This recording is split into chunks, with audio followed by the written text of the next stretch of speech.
if you are trying to become a robotics engineer, then you are learning the wrong skills. Make sure to watch the video till the very end and subscribe to the channel, because we are going to discuss the very important skills that you can't miss. The very first one is programming. Why programming? Because it is nothing but the brain of the robot that we already know. And programming means not which programming language, okay, that I will let you know which programming language, but programming in terms of logic. You should know what your robot want to do. Let's say your robot want to pick an object, that might be the colored based object, a robotic arm might pick it.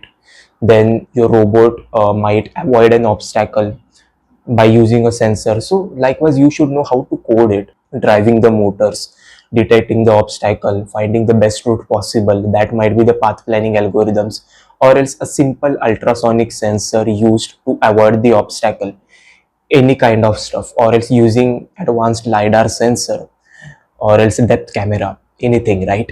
So the logic building should be clear. Now coming to the point, which programming language? Of course, C++ is better for hardware and Python is good for the software thing. Okay, means software thing means what? Higher level thing where you don't need to code the hardware.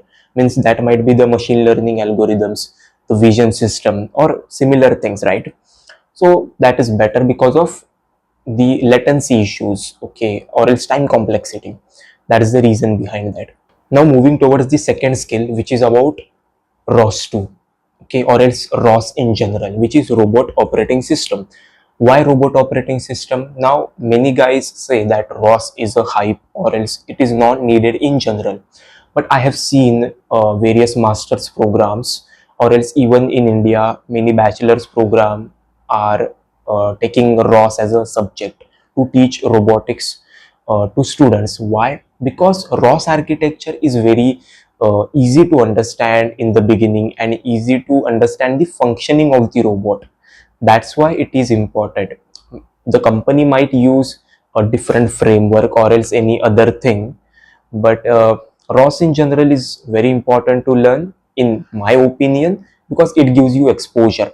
Means how to design a robot, then simulating it in a simulator inside ROS, then adding that stack on the hardware side of the robot as well. Whether you might create a mobile robot or else robotic arm, that depends on you guys.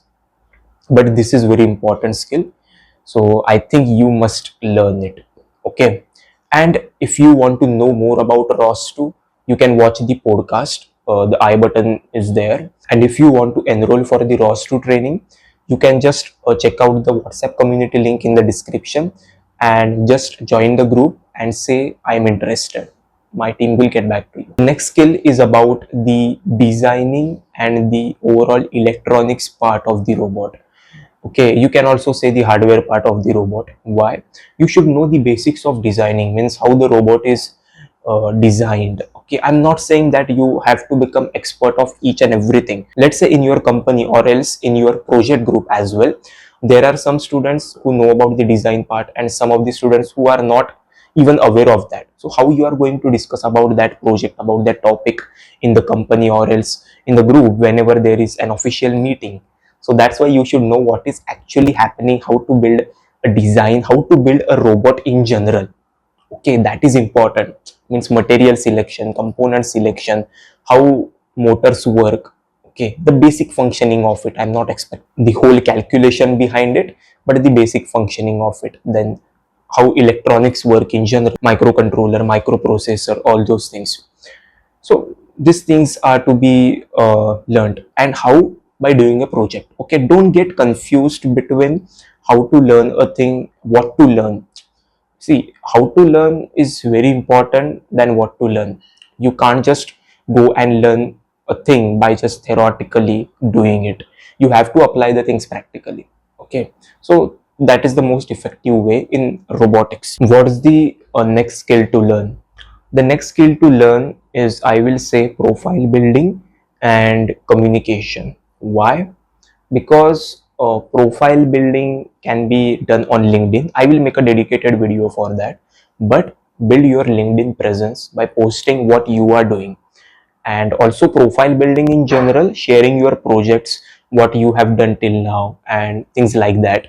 So it will give you some engagement, and you can also build your own website, show your projects there, and make the things in a different way. What is the one thing which will make you different from the rest of the crowd, right?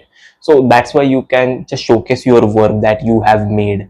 You can just record a video of yourself demonstrating that particular project, how you solved the problem, how was your approach. So likewise, these minor things are going to help you a lot. And trust me guys, this is not a very little thing, even if you might think about it, because all the things are not going to be covered by the technical stuff, because most of the engineers make the mistake here by focusing completely on the technical aspect, and just throwing out the non-technical thing, that is how to showcase your projects, the soft skills, communication skills. So these are very important things to remember. The next thing is a combination kind of stuff, which is about networking and learning about concepts like Docker. So networking in general means you can study about communication protocols, means how a particular device exchanges its data. So that might be the TCP UDP communication protocol, serial communication protocols, DDS. So likewise, we have certain communication protocols that you can learn and apply. Okay, don't just theoretically learn, you can just apply it practically, and it will help you a lot. The next thing attached to it was Docker. Docker is not necessary for each and every project, but sometimes if the machine that you are using is not supported by the application that you want to build on the robot, then Docker can help you a lot to create an image, and just you can deploy it whenever you want. So it is an effective thing to be learned. And one more thing I can add here is about GitHub. So you can just learn about basic GitHub things, how you have to create your own repository, then how to do the commit, how you use git action. So likewise, you can learn the terms in general and apply them practically. You can create your own project repository or share on LinkedIn or else any other platform that you are okay with it, and it helps in documentation in general. These are the skills that you can learn as a robotics engineer or else to become a robotics engineer. Let me know in the comments which skill you are going to learn, and make sure to like this particular video, and we will meet in the next one. Till then, grow, learn and explore together.